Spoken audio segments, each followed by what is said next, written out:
So I'm going to call to order the regular meeting of the Terre Haute City Council, Thursday, January 11th at 6 p.m.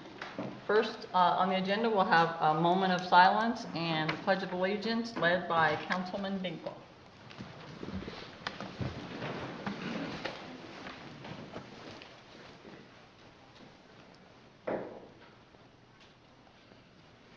I pledge allegiance to the flag of the United States of America and to the republic for which it stands, one nation, under God, indivisible, with liberty and justice for all.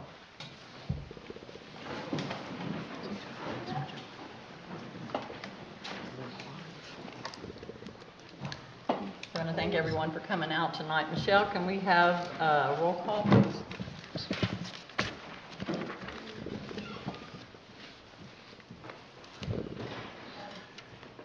Councilperson Azar, Councilperson Bolin. Present. Councilperson Chalos. Here. Councilperson DeBon. Here. Councilperson Dinkle. Present. Councilperson Hinton. Present. Councilperson Loudermilk. Present. Councilperson Nation. Here. Councilperson Thompson. 7 are present, 2 are absent. So I just want to acknowledge that Councilman Azar and Councilwoman Thompson are both traveling.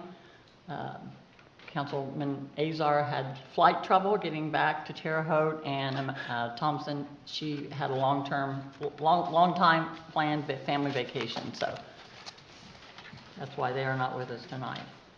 Next on the agenda, there'll be 30 minutes of public comment for items that are not on our agenda. So first on the sign-up sheet would be David Cooley. If you could state your name and address for the record, please. I'm David Cooley, 3105 North 10th Street. I want to speak to you about the growing homeless problem in Terre Haute. We live in a world of abundance, yet there are still far too many who go to bed hungry every night.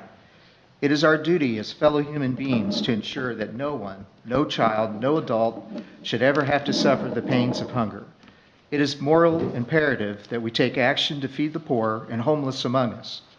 We must acknowledge that the issue of hunger and homelessness is not just an individual problem, it is a societal problem that requires a collective response. We cannot afford to turn a blind eye to the suffering of our fellow citizens. We cannot allow our prosperity to blind us to the struggle of those less fortunate. We must stand together and confront this challenge head on. We must work to provide access to nutritious food for all and ensure that everyone has a safe place to call home. This is not charity, it is justice. It is the right of every person to have access to these basic needs, and it is our duty to make this a reality. We must also address the root causes of poverty and homelessness. We must invest in education, job training, and mental health support to help individuals and families lift themselves out of poverty. We must advocate for policies that address income inequality and provide a safe net for those in need. I invite you to come with me to witness a food distribution operation. There I will introduce you to 2 guys that live in the alley. Their names are Frank and Scott. Frank helps with the food distribution, and Scott is a veteran of Desert Storm and Desert Shield. Scott served our country with honor. Above everything else, Frank and Scott, and the countless others like them, are 2 guys whom someone had nurtured and loved, and they deserve the same nurturing and love from all of us, for love conquers all and surpasses all understanding. I am not one to have earthly heroes, nor is there anyone that I would want to emulate. However, if there was a person, it would be Robert Kennedy.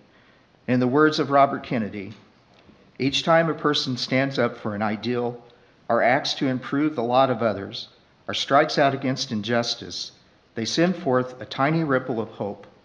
Let us be those ripples of hope. Let us be the change that our world so desperately needs. Let us work together to feed the hungry, shelter the homeless, and create a more just and compassionate Terre Haute for all. Thank you.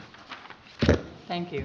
Now I got to get back to the basketball game. Are you willing to share your contact information with us so that we can reach out to you? Mr. Chalos and Mr. Sackman both have it. Appreciate that. Thank you for your comments. Okay, thank you. Next, Kevin Southwood. And I forgot to remind everyone that we need to make an attempt to limit our comments to 3 minutes, please. Thank you. I'm Kevin Southwood, and I just got a couple ideas. You know, I've said once before about like having the flag, city of Terre Haute. I seen where they're having like trying to get a new flag, but what I had talked about earlier was, or a while back, was to get a flag, a city flag, and have like a gold embroidery around the outside edge of it. One house in a city block would get that flag. Others could then, citizens, you could then ask, I want my house judged, but I could buy my own flag on my own court. And, you know, whatever that would cost, you know, it wouldn't matter. But the beauty of this is you're going to recognize one home in a neighborhood that represents just a decent, well-kept home. And that is the catalyst for having people look at that flag. How come that flag's on that house? Well, because their home has a better yard. It has a better curb appearance, if you will. So, you know, that way you have a right at your face, an idea of what a good home is supposed to be like, and for the others in the neighborhood to try and pick themselves up a little bit, and maybe once in a while somebody else gets a flag, they can have another flag flying, maybe another flag flying down the street. It could put into a mindset a person that, you know, if we do this, if we get people that we could be involved in earning the flag on their own property by their own labor and sweat, well, then that is a catalyst for a person's positive mindset to help the neighborhoods improve themselves. You know, and also I'd like to see where the city would have like a 13-mile city corridor, you know, or pathways, if you will, where I don't have to drive down the Giffen or Griffin bike park to do anything in this town. Most of the cities, you have to drive all the way to one part of a town or all the way outside the other part of the town to do anything. And I think you ought to have like pathways, like I said, you know, 13 miles, because it's a half a marathon. You would have like every mile would have like 13 miles. You have like one of three, you know, four of 13, one of 13, you know. So you could say, hey, how far I walked, how many miles did I walk on this pathway? And plus, you know, it could help maybe get the city to, if you're going to designate a pathway for people to walk to get in exercise with, well, then all those homes that are on that corridor of that pathway, you would have to keep your brushes cleaned out of your fence. You'd have to cut your treetops or your limbs off. You'd have to keep your sidewalks cleaned up, because it'd be a designated walking path area for helping improve the health of the people. So, you know, that could also, you know, like, hey, you go up there on some of these intersections, you know, the blacktop's all screwed up. All you have to do is just patch it, you know, make it a little bit nicer, and just maybe to think about doing one pathway or one path, you know, to see how it would pan out, you know, and to see how many people might follow it and stuff, you know. So just suggestions. Thank you, Mr. Southwood. Thank you. Kelly Fuller, Danielle Elkins, speak together. Good evening. State your names and address for the record, please. I'm Kelly Fuller. I work for Hamilton Center, and I'm the coalition chair. And I'm Danielle Elkins, and I work for Catholic Charities Bethany House, and I'm the director there, and I'm also the lead for the point-in-time count here in Vigo County, Region 7. Okay, and your addresses, if you want. Okay, sure, that's fine. Go ahead.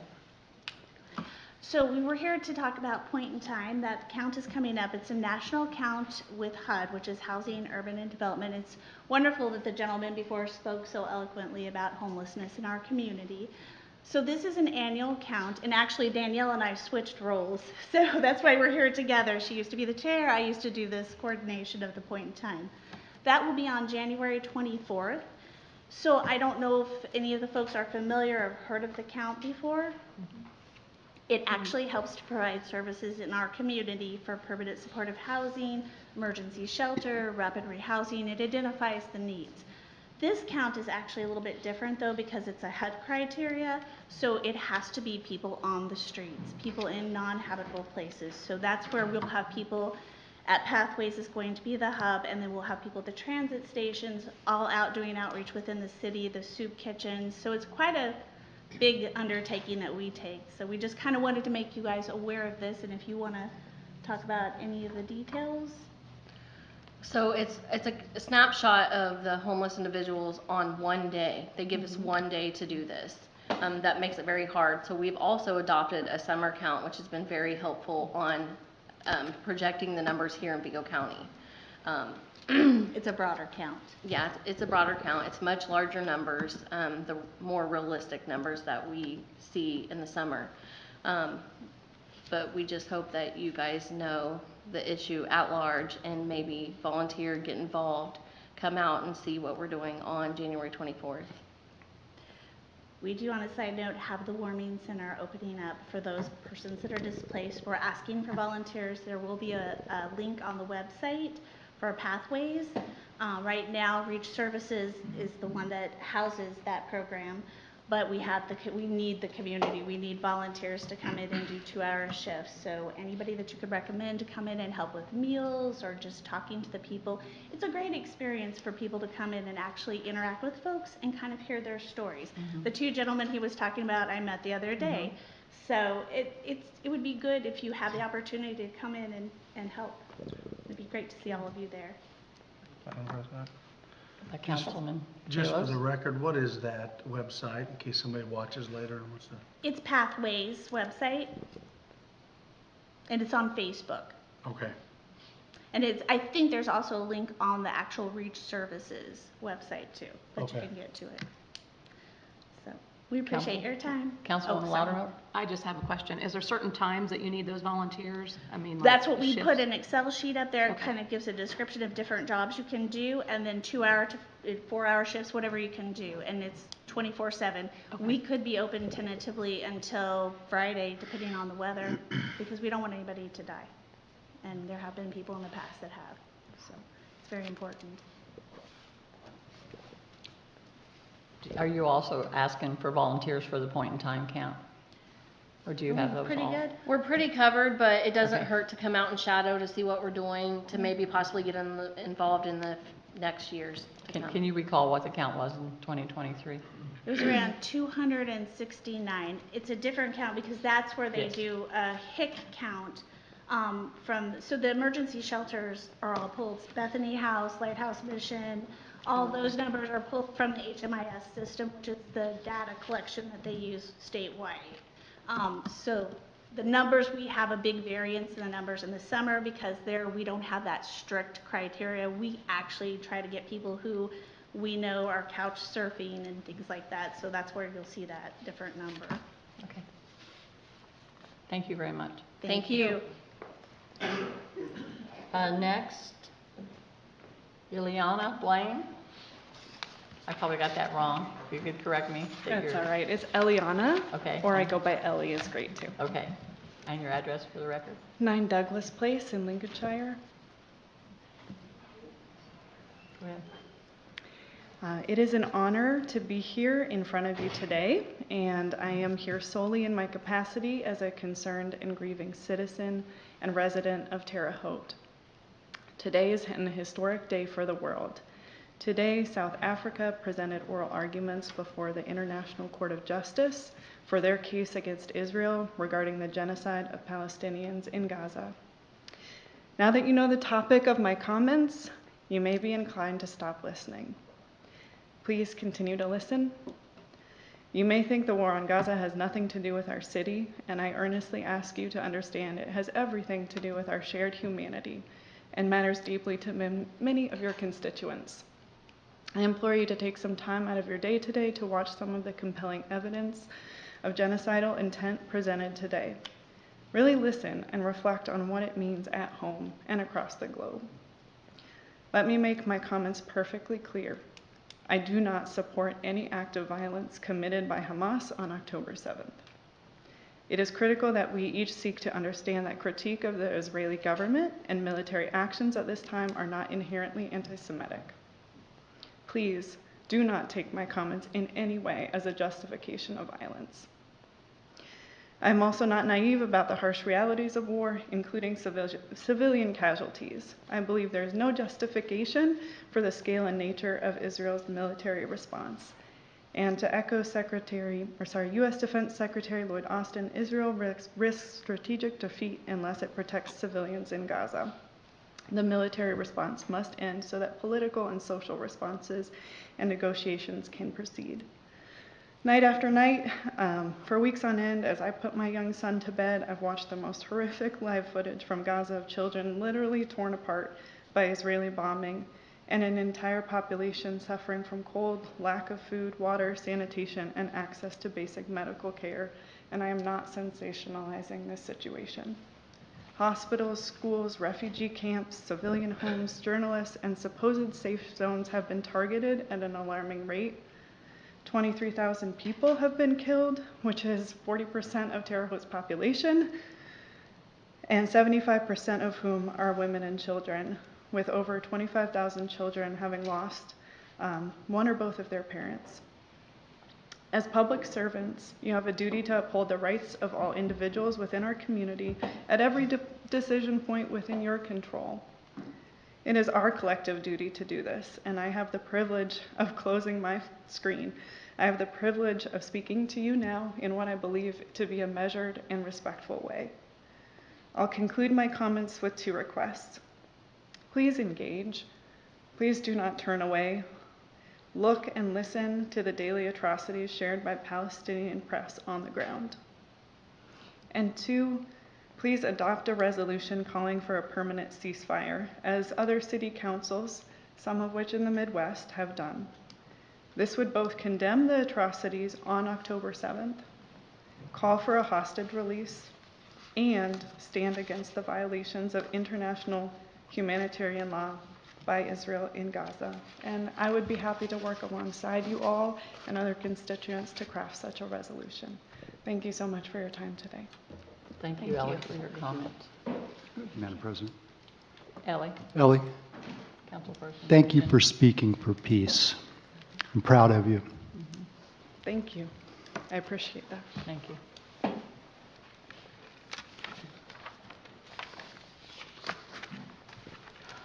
Anybody else wish to make public comments that have not signed the list? Okay, so I'll close public comments now. Michelle, are any corrections to the journal of the preceding meeting? There are none. Any communications from the mayor? Looks like we have communications. Good evening, fellow members of the council and Council President Tammy Bolin. Yesterday, meeting with the state legislator, there are 2 bills that I do want to put in the forefront of your minds. The first has to do with a very large employer in town, that's Indiana State University. House Bill 1001 looks to divert funds that are going towards the 21st Century Scholar Program and public universities and move them actually toward trade certifications. The current language in this bill presents a zero-sum game that we're choosing between workforce certifications and public education. So the language has to be adjusted because in a state with a massive budget surplus, there's no reason to expect that we cannot pursue both of these routes. Seeing as it's House Bill 1001, it is quite literally the current party in control's #1 priority this legislative session. So the Education Committee, which Representative Paff is on, is taking a very hard look on this. The second bill that I'd ask you to all be aware of is Senate Bill 120. My handwriting is terrible, either 4 or 9. So in Senate Bill 129, that's what we'll use for reference, and I'll send a clarifying email, has to do with police training. The language in this bill is if Terre Haute were to hire and train a police officer, and if they were to move to a surrounding county or any county in Indiana, that city or county, if they're a sheriff, would be responsible for 100% of the training costs of the Terre Haute police officer. This is because of the pretty high variance between pay and policing across the state of Indiana. And it's really kind of to protect cities a lot smaller than Terre Haute, but it does have a lot to do with us. So the police chief and I are reviewing it, kind of seeing what our thoughts are on it. It did pass committee, and so it will move to the full Senate, it sounds like. So I'll keep you updated if there's anything kind of big there. I know Accelerate Indiana Municipalities and the Mayor's Conference is very split on it, but we'll see where Terre Haute lies in the next coming weeks. Kevin, good news, that 13.1 mile trail is coming. We got a next level trail grant that we're combining with the county to do a trail from Riley all the way up to Ray Park. So that grant is on the way. The cash is on the way for the trail. I did hear you mention that. And then secondly, we didn't have an official report from the Board of Public Works, but we do have an informal kind of style report. 8th Street from Ohio to Wabash will be closed on May 4th for Ivy Tech's homecoming parade. So in the future, we will send more formal Board of Public Works reports just so that way you guys have them and are informed. That's all. Yep. Is this the first time Ivy Tech's had a homecoming parade? I don't think so. They made it sound like they had done one previously, but I don't know that one off the top of my head. Not one that I've been aware of. Todd, Yeah. not to know that in the email I got from Brad, normally sends me the emails when they're closed. If you call him, he'll send those to you. And it says they had one like last year. Oh, Okay. good, yeah. Yep. And yes, please do contact Brad Ukes. He's very good at sending those emails out, so you guys can all be added to those as well. I get them, and Oh. I read that and knew that it was happening. I just didn't know if this was the first one or not. Yeah, It's the first one I've been aware something of. where it said they had one last year. All right. Good. Thank you. Thank you, Mayor. Okay, Michelle, reports from city officials?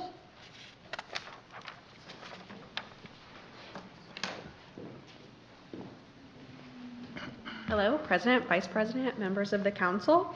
My name is Ann-Therese Ryan. I'm the director of the Terre Haute Human Relations Commission. I have just a few updates for you all this evening.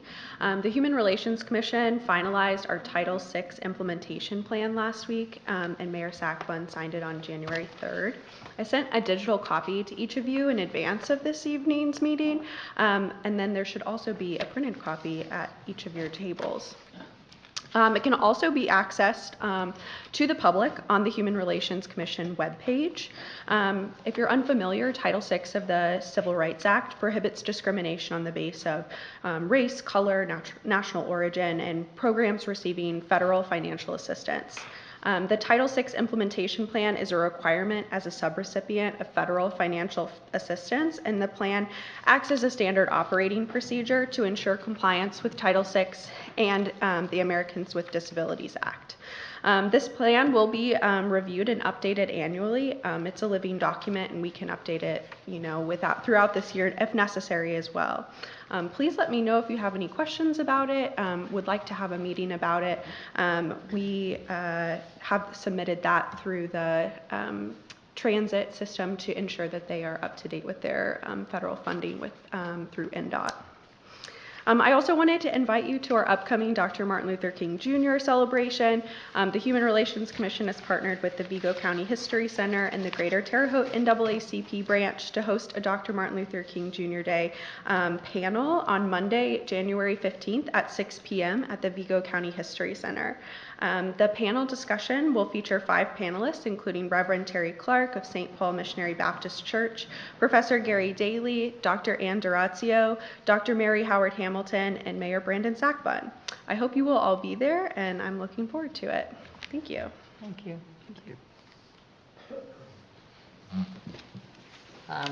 Reports from Board of Public Works and Safety, I assume that's already taken care of. Michelle? Yes, Reports from standing committees. there are none. Reports from non-standing committees. There are none. Items previously tabled. There are none. Tax abatements for confirmation. There are none. Items on second reading. There are none. Items on first reading.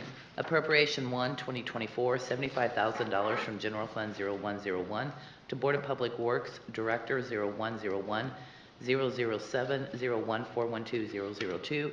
As a reminder, for both appropriation 1 and 2, you must vote to take action. Is the petitioner here?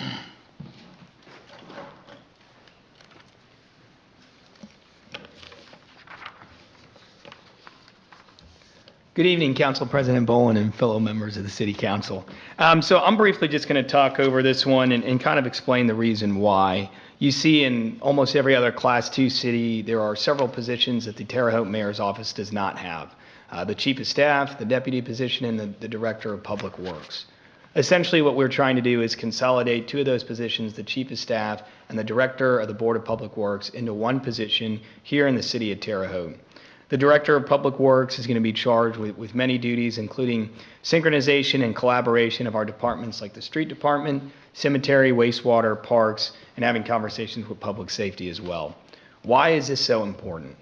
Why do we need someone to be a solid manager for these different groups? If you look at our city budget, I'm sure previous City Council members have, you will see something as simple as a vehicle purchase for 2 to 3 vehicles at any given time for one of these many departments.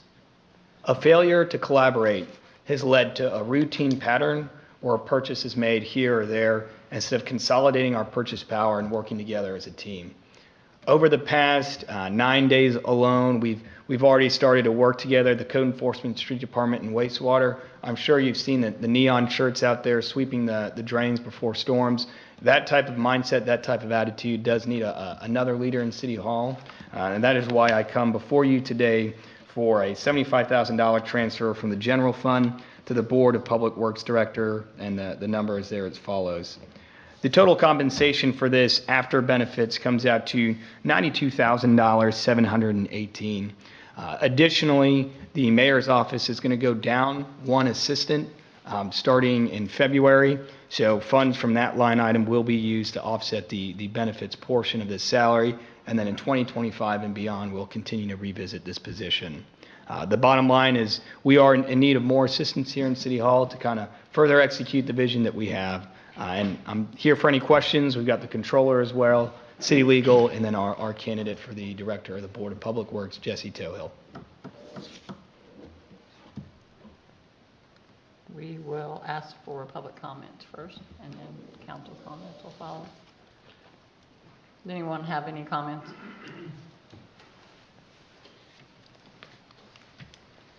Council discussion?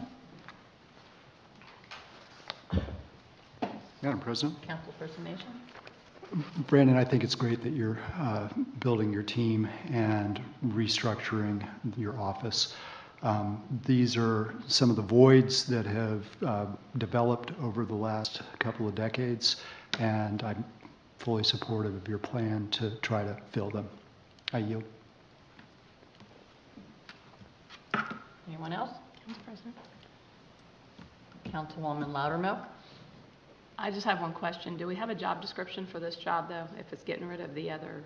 I mean, are we eliminating? Are you going to eliminate the administrative position, assistant position? Are you eliminating one? Yeah.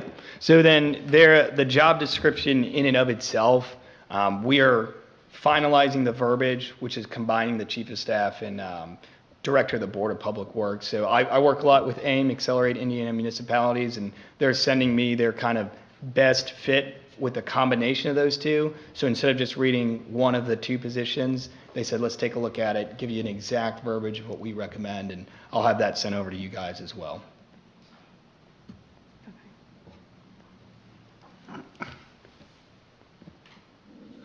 Madam President. I yield. Councilman Finkel? Once we pass this, do you have a timeline on when this position would start? Hopefully tomorrow at 8 a.m. Okay. Thank you. I yield. Madam President. Councilman Nation? If there's no further discussion, I move to take action on appropriation number 1, 2024. Second. We have a motion on the floor to approve appropriation number 1, 2024, made by Councilman.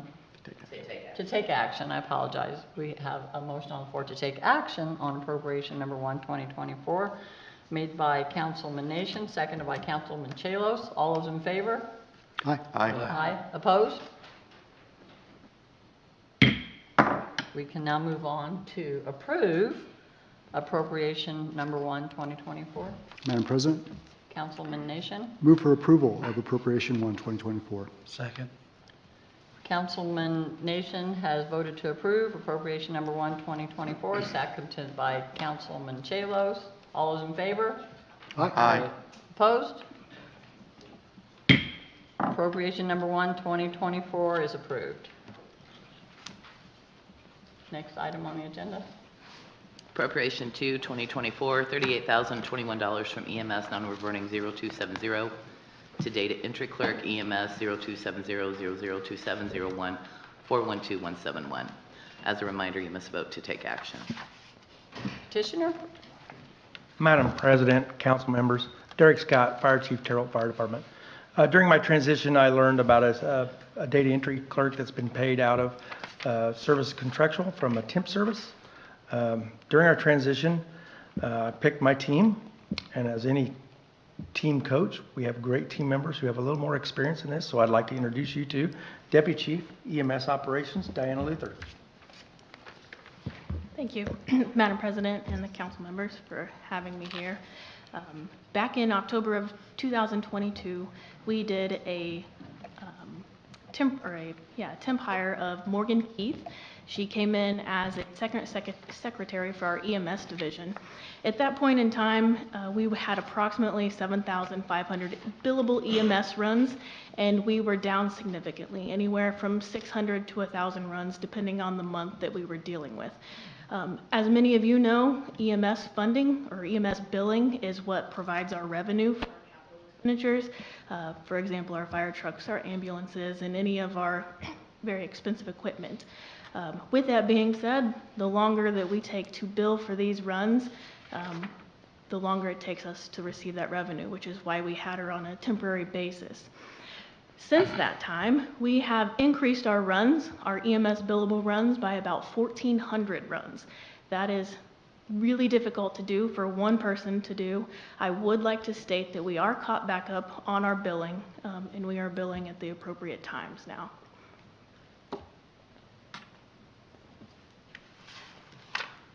If you have any further questions or comments, we'd be happy to answer those. I will open the floor for public comments.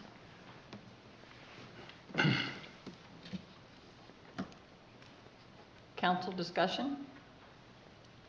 Councilman Chalos? I just want to say, having some discussions with the chief, that he was able to find this within his own budget, so it's not something that we have to appropriate this more than my yield. Councilman Nation? I think it's great that you were able to find it within your own budget, and I fully support your shuffling things around to make them work better for your vision of how the department should work, and also to collect on all of the accounts. I mean, you know, it's a pretty Yes, sir. fundamental It benefits function. everyone. Yeah. Yes, Thank sir. you. Thank you. Any further council discussion? Madam Councilman President, Chalos? I move to pass appropriation to Take 2024. Take action, sorry. It's been a minute. Second. Okay, Councilman Chalos has moved to take action on appropriation number 2, 2024, seconded by Councilman Dinkel. All those in favor? I think it was Councilman DeBoer. Oh, I'm sorry, Councilman DeBon. It comes from that side of the room. We got a second, so. Correction, Councilman DeBon. All those in favor? Aye. Opposed? Madam President, Councilman Chalos? this time I move to pass appropriation to 2024. Second, Councilman DeBon. Okay, at this time, Councilman Chalos has moved to approve appropriation number 2, 2024, seconded by Councilman DeBon. All those in favor? Aye. Opposed? Thank you, Appropriation Madam. number 2, 2024 is approved. Thank you, Madam President and council members. Appreciate it. Thank you. Chief. Next item on the agenda. Special Ordinance 1, 2024, amending Special Ordinance 19, 2023, City Hall salaries.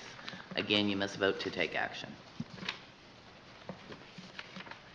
Is there a petitioner? Sorry. We can't let you nod off over there. Special Ordinance number 1, 2024. This is just the amendment of the two appropriations that we previously discussed. So pending any questions. Public comments? Madam President, Council discussion, yes. Yep. Councilman Nation. if there's no further discussion, I move that we take action on Special Ordinance Number 1, 2024. Second. We have a motion on the floor from Councilman Nation to take action on Special Ordinance Number 1, 2024, seconded by Councilwoman Hinton. All those in favor? Aye. Opposed? And I'll let someone else make this We motion. take action. Now we can move to approval. Councilwoman Loudermilk. President Bowman, I'd like to make a motion to approve Special Ordinance Number 1, 2024. Second. We have a motion on the floor by Councilwoman Loudermilk to approve Special Ordinance Number 1, 2024, seconded by Councilman Chalos. All those in favor? Aye. Aye. Opposed? Special Ordinance Number 1, 2024 is approved. Madam President, Councilwoman Nation? I'd like to just make one quick comment. Mayor Sackman, thank you for bringing all of your department heads, or many of your department heads. It's good to see so many city worker faces who we're going to be working with for the next 4 years. So I just wanted to comment on that in this largely empty room. So I yield.